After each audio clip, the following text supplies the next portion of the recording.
বলে রাখা ভালো যে আমি একজন ৩০ পারা কোরআনের হাফেজ। যাই হোক, কাহিনীটা ঘটে ২০০৪-এর শীতের সময়। তখন আমি মিরপুর ১২ নম্বরের সবচেয়ে বড় ও নামি দামি একটা মাদ্রাসার হেফজোখানায় পড়ি। আমি মাদ্রাসার নাম উল্লেখ করব না, কারণ এই মাদ্রাসাটা পল্লবী থানা থেকে খুব কাছেই।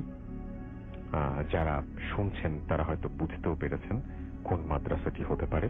আর এই মাদ্রাসা ও মসজিদ দুটি এখন ৭ তলা।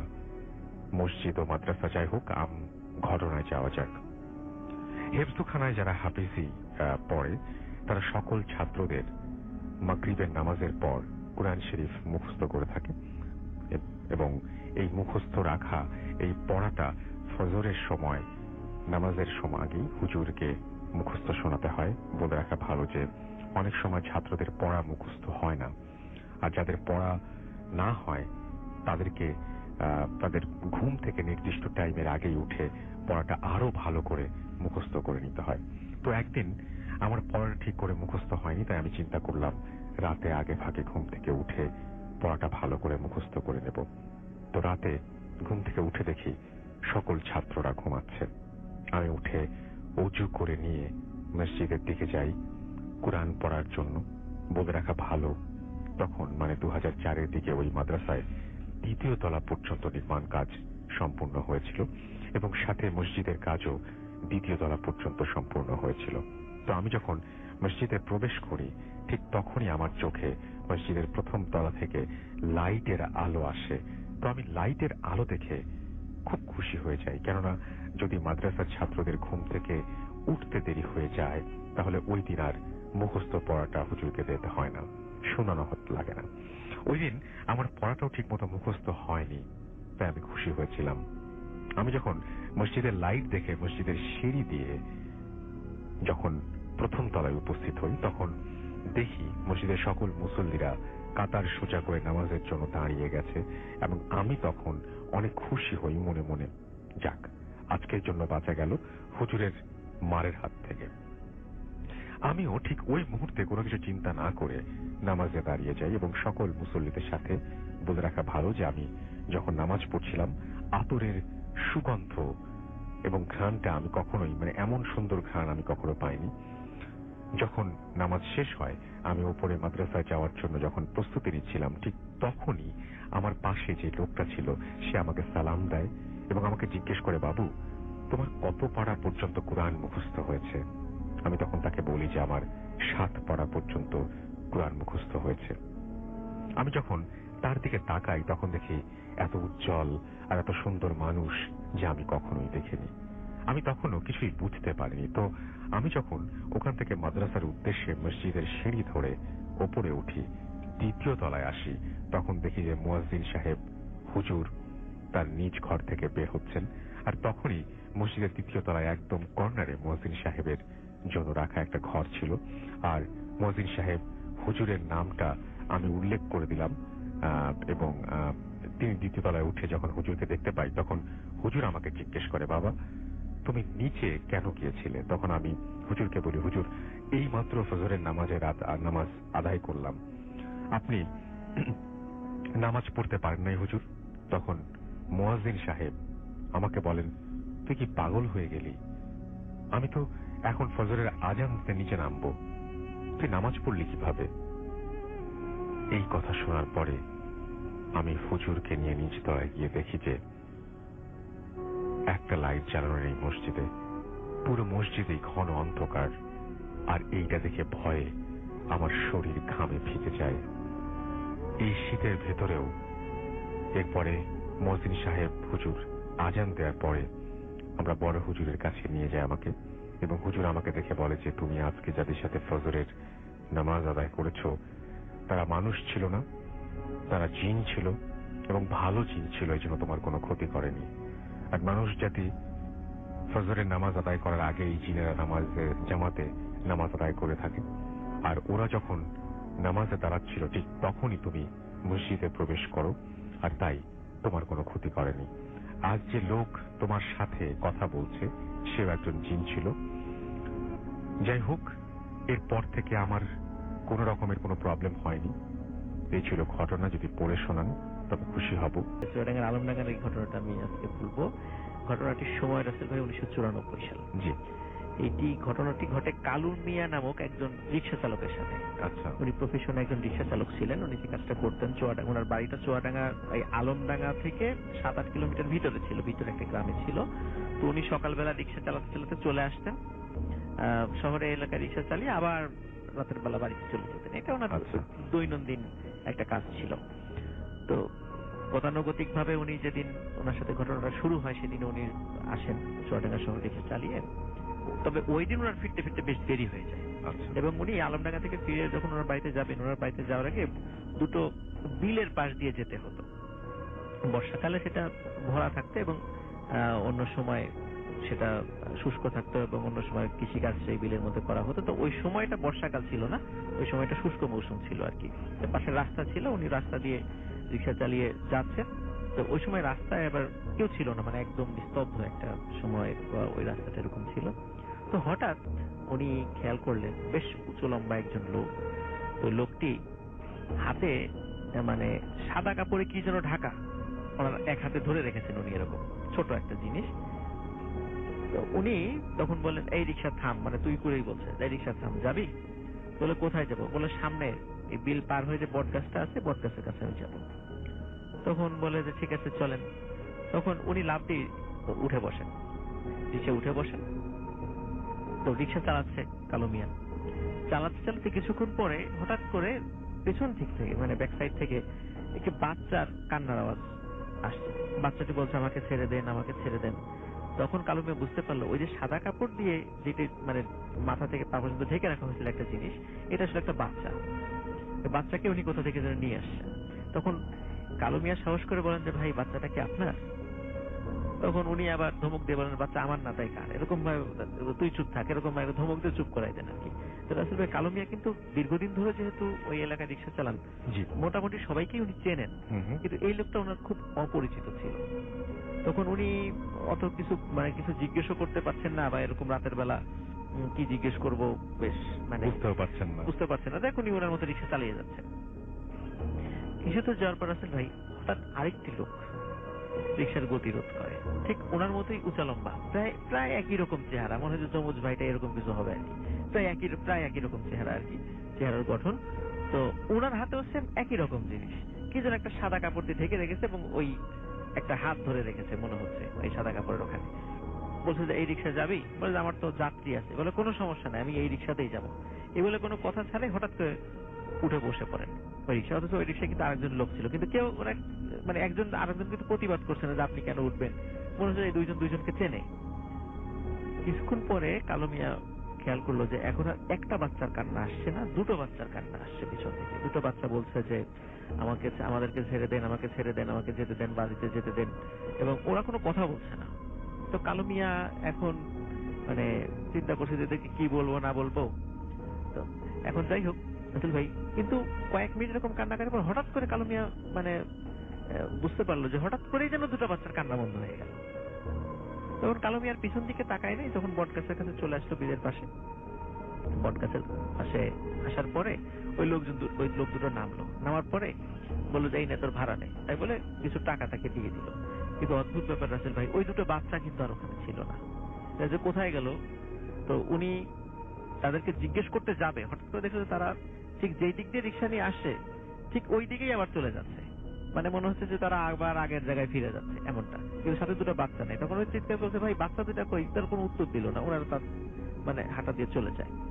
এখন কালু মিয়া চিন্তা করেছে যে না জানি কোন ফ্যাসাদে পড়লাম, সে আবার মানে কি ঝামেলায় পড়ি। উনি তাড়াতাড়ি করে রিক্সা নিয়ে বাড়ির দিকে চলে যায়।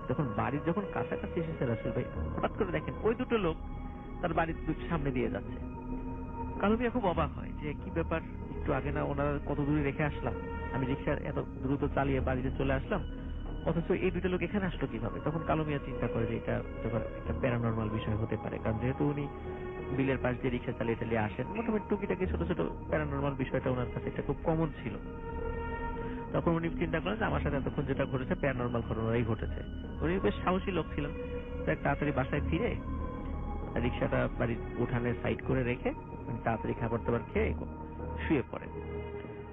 উনি সকালে খুব তাড়াতাড়ি ঘুম থেকে ওঠেন। সকালে খুব তাড়াতাড়ি ঘুম থেকে ওঠার পরে ওনার একটা অভ্যাস ছিল, উনি স্মোক করতেন। ওনার জামার পকেটেই মানে সিগারেট থাকতো। তো উনি যে কাজটা করলেন যে জামার পকেটে যে সিগারেট ছিল, 2 পিস সিগারেট উনি রাতের বেলা রেখে দিয়েছিলেন আর কি। উনি জামার পকেটে হাত দিয়ে সিগারেট দুটো বের করেছেন। বের করে যখনই ম্যাচ দিয়ে সিগারেট ধরাতে যাবেন, হঠাৎ করে দেখেন এটা তো সিগারেট না, এই দুটো বাচ্চার আঙ্গুল, একটা হলো বৃদ্ধাঙ্গুলি এবং তর্জনী। এটা ওনার প্যাকেটের মধ্যে ছিল। হ্যাঁ, ওনার জামার পকেটের মধ্যে এটা ছিল।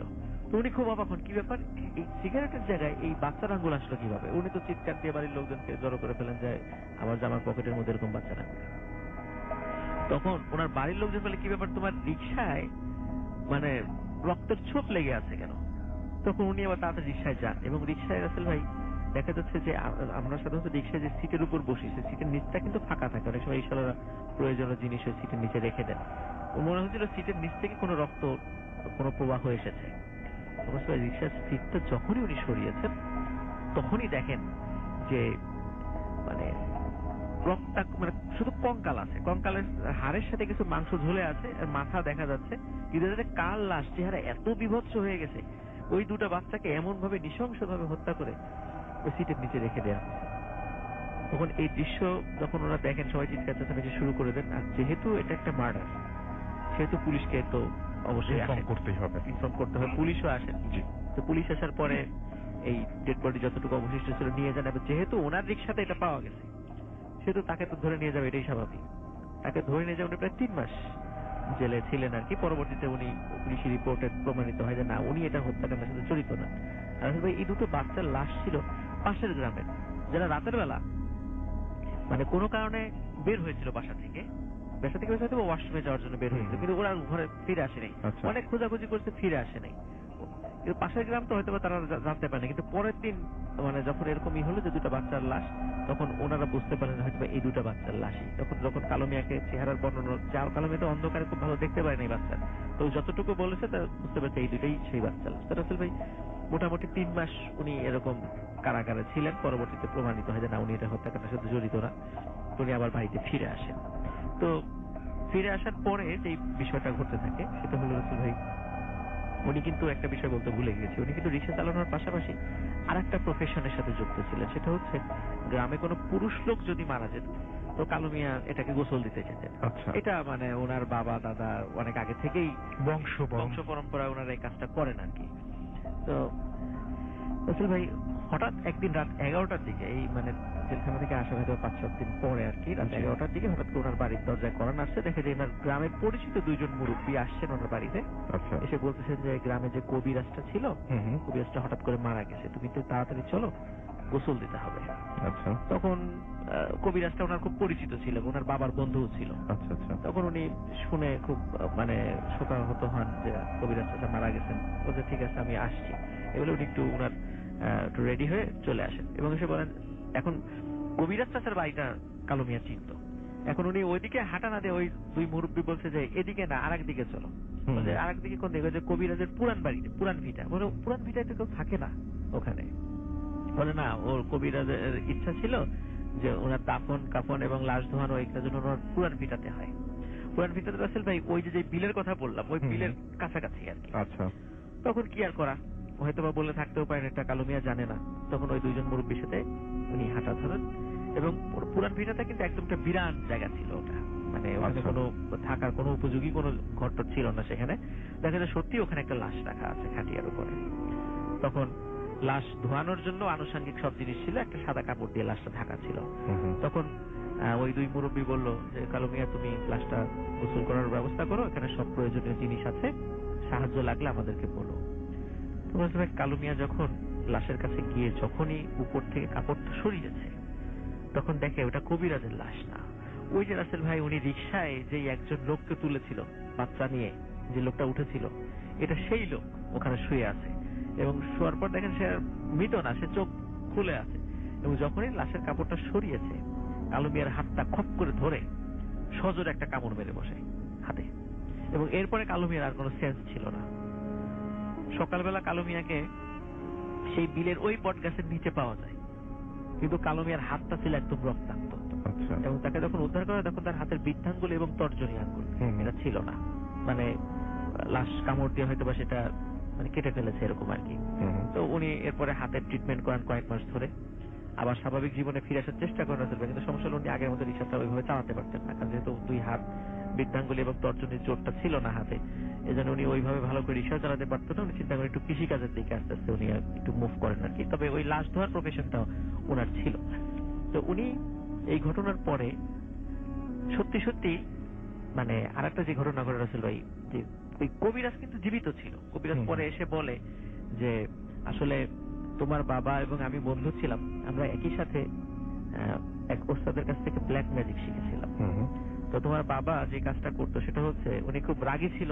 অনেক সময় কোনো বাড়িতে জিন তাড়াতে গেলে তো উনি এক কথা দুই কথার উপরে জিনদেরকে পুড়িয়ে মেরে ফেলতেন। এটা ছিল ওনার, উনি খুব বদরাগী ছিলেন, জিনদেরকে পুড়িয়ে মেরে ফেলতেন, যার কারণে অনেক জিনই ওনার উপর খুব ক্ষিপ্ত ছিল। তো উনি বলেন, এবং আসলে আরেকটা বিষয় সেটা হলো এই কালু মিয়ার বাবা কিন্তু একদিন পুকুরে গোসল করতে গিয়ে, উনি কিন্তু একজন সুস্থ স্বাভাবিক লোক ছিলেন, পুকুরে গোসল করতে গিয়ে হঠাৎ করে ডুবে মারা যান। অথচ উনি খুব ভালো সাঁতার জানতেন। কি কারণে মারা গেল কিভাবে অনেকে বলেছে হয়তো বা পানির ভিতরে হার্ট স্ট্রোক করেছে, এরকম হার্ট অ্যাটাক হতেই পারে, কিন্তু আসলে ওই কবিরাজ বলেন আসলে তোমার বাবাকে জিনেরাই মেলে ফেলছে পানির ভিতরে। তখন বলছে এখন তোমাদের পিছনে লেগেছে, তুমি একটু সতর্ক থাকবা, আমি চাইলে তোমাকে চিকিৎসা করতে পারি, কিন্তু চিকিৎসা করতে গেলে হয়তো আমি মারা যাবো। তো যার কারণে কবিরাজ তার চিকিৎসার দায়িত্ব নিতে নারাজ হন, যে এই সমস্যা যেটা তার সাথে হচ্ছে সেই সমস্যা উনি সলভ করতে পারবেন না। কিন্তু তারপরেও রাসেল ভাই কবিরাজের কাছে উনি অনেক রিকোয়েস্ট করেন যে আমাকে একটু চিকিৎসা করে, তো কবিরাজ চিকিৎসা শুরু করে।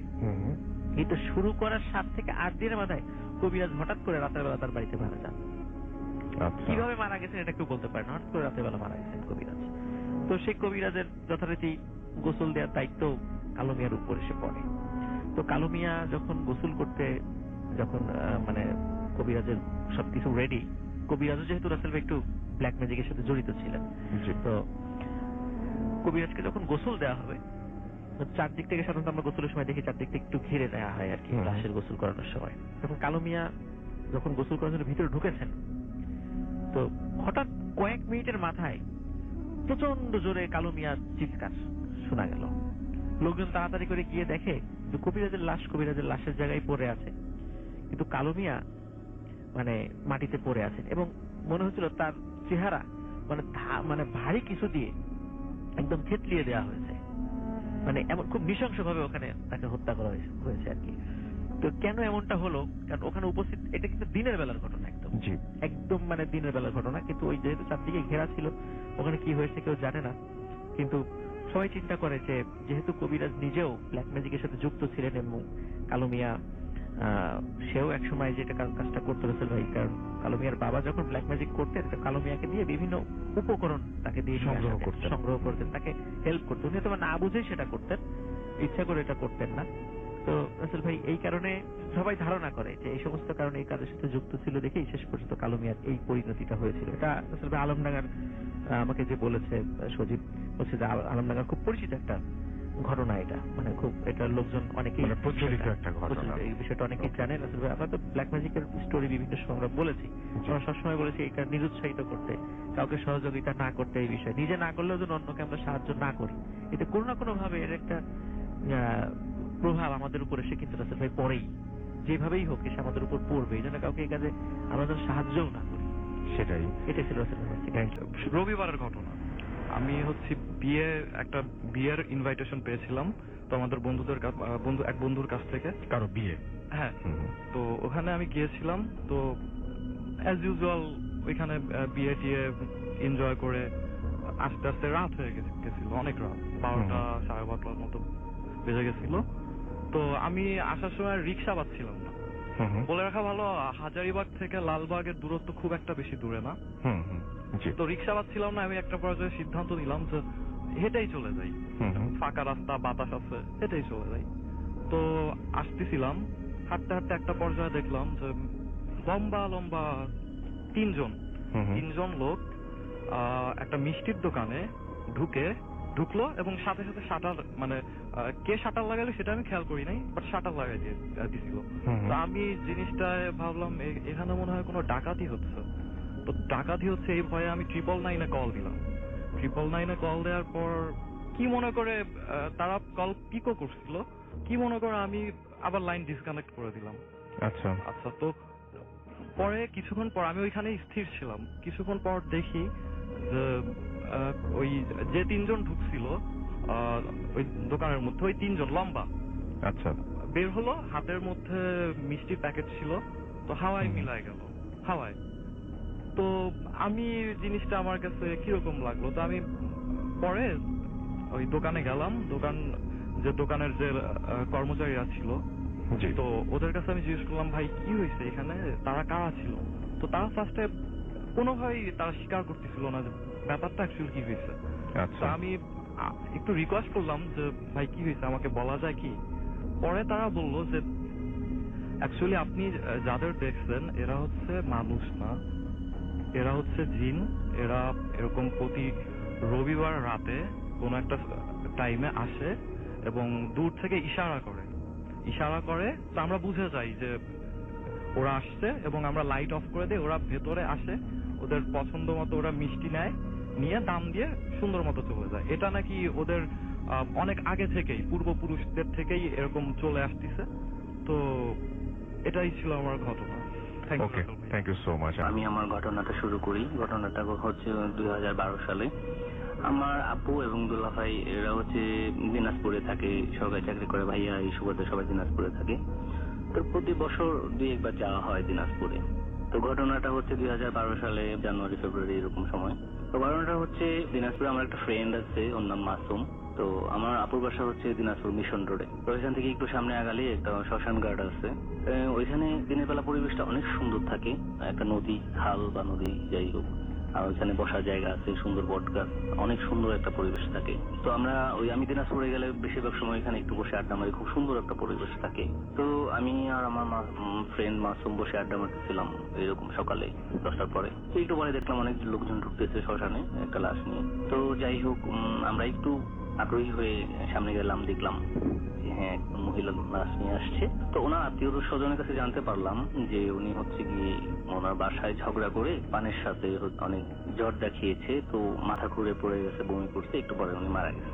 যাই হোক, আমরা খুব আফসোস করলাম যে এত অল্প বয়সী। ওনার বড় ছেলে, 2টা বাচ্চা, বড় ছেলের বয়স হচ্ছে কি 14-15 বছর। ছেলেটা খুব কান্নাকাটি করতেছে। তো যাই হোক, আমরা খুব আগ্রহী হয়ে এখানে ছিলাম, দাঁড়াইলাম, আমরা দেখবো আজকে কিভাবে কি হয়।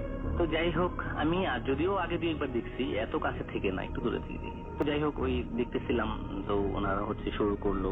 তো মানে মানুষটা যে মরে গেছে তার চেহারা দেখে মনে হয় না, মনে হচ্ছে একটা জীবন্ত মানুষ ঘুমায় আছে এরকম। তো যাই হোক, আমরা দেখতেছিলাম। তো যখন শুরু করলো ভালোই লাগতেছিল, আবার একটু খারাপ লাগতেছিল, চোখের সামনে একটা মানুষ এরকম পড়াইতেছে, একটু কষ্ট লাগতেছিল। একটু পরে যখন হচ্ছে মানুষ পড়াইলে, তখন পড়ানো হচ্ছে মধ্যম পর্যায়ে আসে, একটু গন্ধ বের হয়। তো আমরা একটু অস্বস্তি হয়ে একটু দূরে গিয়ে দাঁড়াইলাম। তো ওইখানে যারা লোক ছিল তারা আমাদের হচ্ছে বললো, তোমাদের নাম কি, কোথায় থাকো? আমি বললাম যে আমরা এখানে চৌধুরী বাড়িতে থাকি, আমার নাম রনি, ওর নাম মাসুম। তো তারা আবার আমাদের নাম ঠিকানা লিখে নিল। তো আমরা ভাবলাম এটা হয়তো ওনাদের নিয়ম একটা। তো যাই হোক, আমরা কিছুক্ষণ থেকে ওইখানে বন্ধুকে বললাম, চলো বন্ধু, এখান থেকে এখন চলে যাওয়াই মনে হয় আমাদের বেটার। চলে গেলাম আমরা। যাই হোক, আমরা বিকেলে অন্য জায়গায় ঘুরতে গেলাম, সন্ধ্যায় বাসায় আসলাম, খাওয়া দাওয়া করলাম, নর্মাল ঘুমাইলাম, কোনো সমস্যা হয় না। 3 দিন পরে আমি আমার রাতে বাসায় আসছি, আপুর বাসায়। তো আমার আপু বলছে, তোমাকে কয়েকজন লোক এসে খুঁজে গেছে আর একটা মিষ্টির প্যাকেট দিয়ে গেছে। লোকগুলা হিন্দু ছিল, হিন্দু পুরোহিত বা এরকম এই জাতীয়, সাধু সন্ন্যাসী এই জাতীয়। যাই হোক, আমি বললাম, আপু আমি তো জানি না। বলছে, না তুমি দেখো। পরে আমি বলছি, হ্যাঁ ওখানে সব লেখা আছে।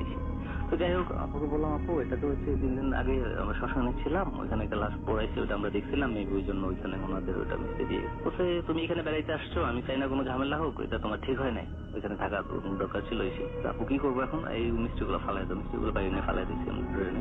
যাই হোক, নর্মালি খাওয়া দাওয়া করে ঘুমায় পড়লাম, আর কোনো সমস্যা নয় আল্লাহর রহমতে। তো রাতে ঘুমের মধ্যে স্বপ্নে দেখলাম, যেই মহিলাকে পড়াইতে দেখছি ওই মহিলা মানে এত ভয়ঙ্কর চেহারা নিয়ে আমার সামনে আসছে।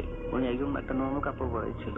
তো ওনার চেহারা, ওনার চোখ, মানে কোন মানুষের চেহারা, কোন মানুষের চোখ এত ভয়ঙ্কর হইতে পারে আমি এটা কোনোদিন কল্পনাও করিনি। আমার সাথে কোনোদিন এত ভয়ঙ্কর ঘটনা ঘটে নাই। যাই হোক, উনি আইসে প্রথমে আমার সামনে দাঁড়াইলো, তারপরে কি যেন যেন বলতেছিল, তারপরে গলা চেপে ধরছে। গলা চেপে শুধু একটা কথাই বলছে, মিষ্টি খাইলি না কেন। এত জোরে গলা চেপে ধরছে, আমার নিঃশ্বাস বন্ধ হয়ে যেতেছিল। আমি মনে মনে দোয়া করতেছিলাম, ঠিক আছে, আমি মনে করছিলাম মনে হয় লাইফের আজকে শেষ দিন। তো আমি গিয়ে গলা চেপে ধরছে, এত ব্যথা লাগতেছিল, একসময় আমি অজ্ঞান হয়ে গেছি। পরে ঘুমিয়ে গেছি, দেখি যে আমি অনেক ঘাম হয়ে গেছি। উঠছি, একটু হাঁটাচলা করলাম, একটু পানি খেলাম। পরে বাকিটা রাত আর ঘুমাইতে পারি নাই, এপিট করছি বা লাইট জ্বালায় রাখছিলাম।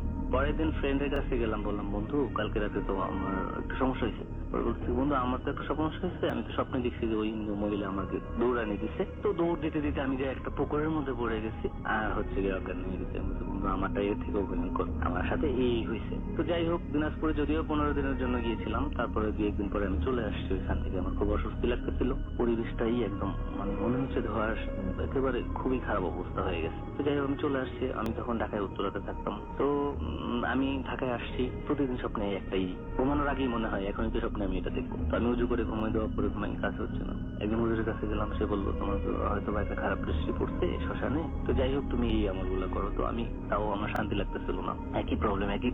আমি অসুস্থ হয়ে যেতেছিলাম দিন দিন। তো আমি আমার গ্রামের বাড়িতে চলে যাই, বরিশাল হিন্দিগঞ্জ উলানিয়াতে চলে যাই। তো ওইখানে আমি একজন হুজুর ছিল আমার ছোটবেলায়, তার কাছে আমি মক্তব পড়তাম। তার কাছে আমি গিয়ে বললাম হুজুর আমার এই সমস্যা হচ্ছে, এই হয়েছিল। বলছে বাবা রে তোমার মনে হয় খারাপ একটা কিছু হয়েছে, তুমি এই তাবিজটার সাথে রেখো আর এই পানি পড়াগুলো প্রতিদিন খাইও, 5 ওয়াক্ত নামাজ পড়ো, ঘুমানোর আগে উজু করে ঘুমায়ও, এই দোয়াগুলো পড়ে ঘুমায়ও। তো আলহামদুলিল্লাহ এখন দেখতেছি ভালো। আগে দিতাম প্রতিদিন, এখন দেখি সপ্তাহে 2-1 দিন। তো এখন আমি দেখলাম যে না একটু ভালো। পরে আমার গিয়ে এরকম আস্তে আস্তে একটা সময় আমার গলার নিচে একটা দাগ পড়ে যায়, মনে হচ্ছে কিসের একটা দাগ, মানে কিরকম একটা কালো দাগ লম্বা। প্রতিদিন একই জায়গায় হাত পড়লে যেরকম একটা দাগ, এরকম একটা দাগ পড়ে যায়। তো আল্লাহর রহমতে ওই হুজুরের কথা মতো চলার পরে আমি আস্তে আস্তে সুস্থ হয়ে যাই। তো আলহামদুলিল্লাহ আমি এখন ভালো আছি আলহামদুলিল্লাহ। এবং আমি আসলে একটা জিনিস হচ্ছে কি, যাদের সাথে ঘটনাগুলো ঘটে তারাই বোঝে যে আসলে কিরকম লাগে, ঠিক আছে, এটা মানুষকে কোনোদিনও বলে বোঝানো সম্ভব না। আমি